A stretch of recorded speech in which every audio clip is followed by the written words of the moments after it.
Good afternoon, everyone. My name is Aisha Scott, and I'm going to tell you a little bit about myself before I start my briefing. I'm 42 years old. I live in Covington, Georgia, but I'm originally from Queens, New York.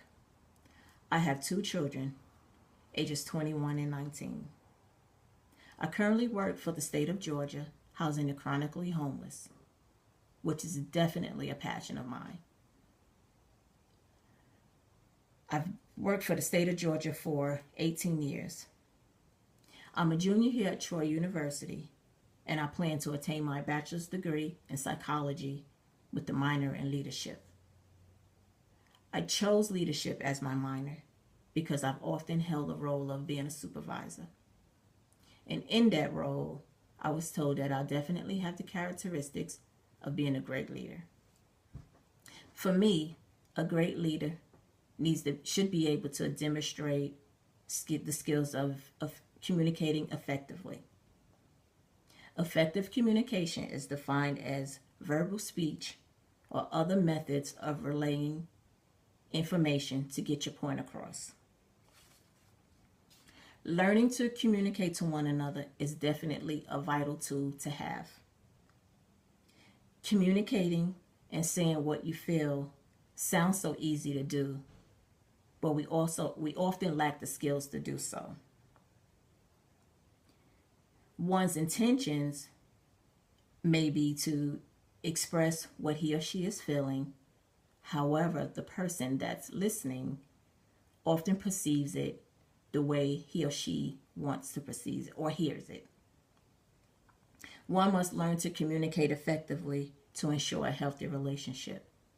This can be a working relationship, or just can be a mother and daughter relationship. Whatever kind of relationship it is, you definitely need to be able to communicate so that relationship remains healthy. Communication effectively is a two-way deal.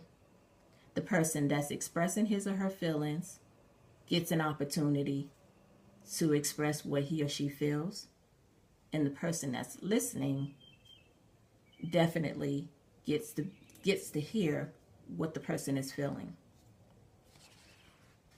This briefing was prepared to teach those how to communicate clearly and effectively. It can be used anywhere, anytime, in any relationship, whether it's work related or whether it's a personal relationship. In this briefing, there are 3 main points I would like to explore in learning to communicate effectively. Number 1 is to be assertive when communicating. Expressing negative thoughts and feelings in a healthy but positive manner. Allow yourself to be angry, but always respectful. Oftentimes we communicate, we are definitely feeling angry and full of emotions. And so when we communicate, when our words come out, it comes out in an angry way. So the person that's listening won't be able to receive what it is that you're saying, because you're saying it in a way that is not, the tone is definitely not what or how the person wants to hear it.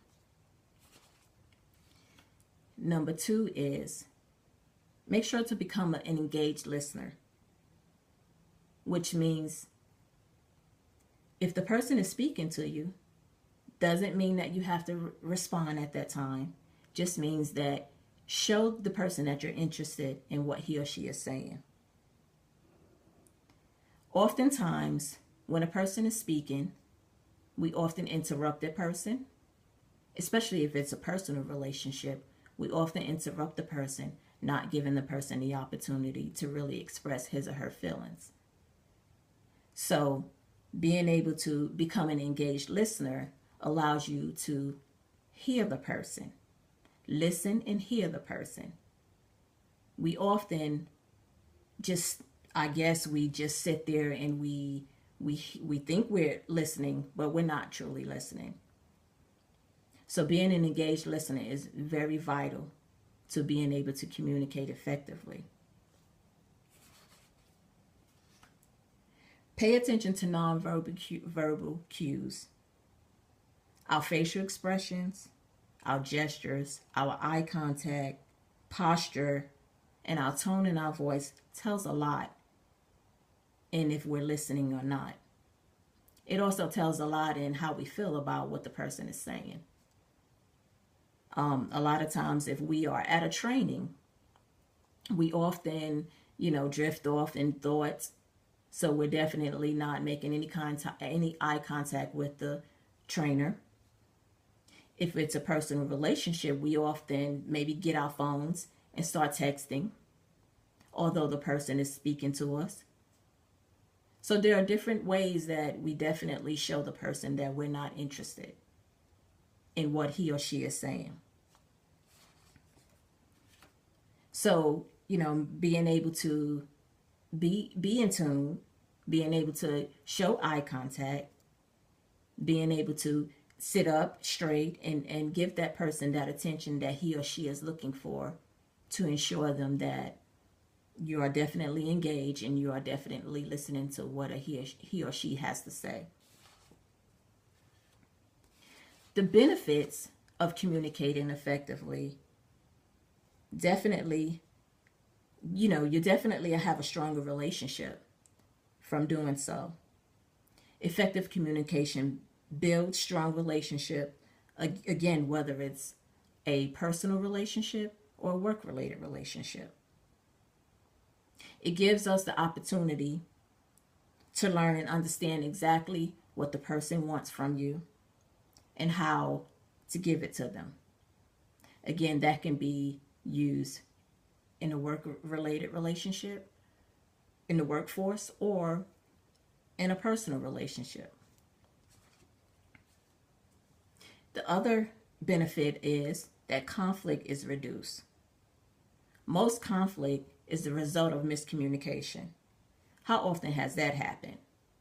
When one person says something, but it's not communicated effectively, the other person hears it, and then, the task doesn't get done because it wasn't communicated effectively.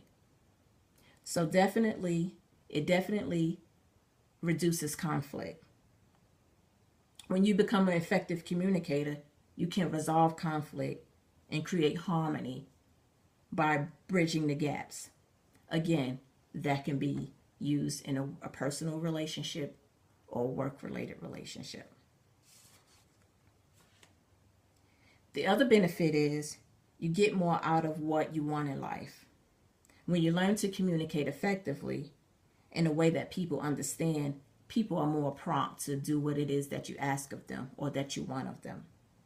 When you communicate in a way that's polite or in a way that is definitely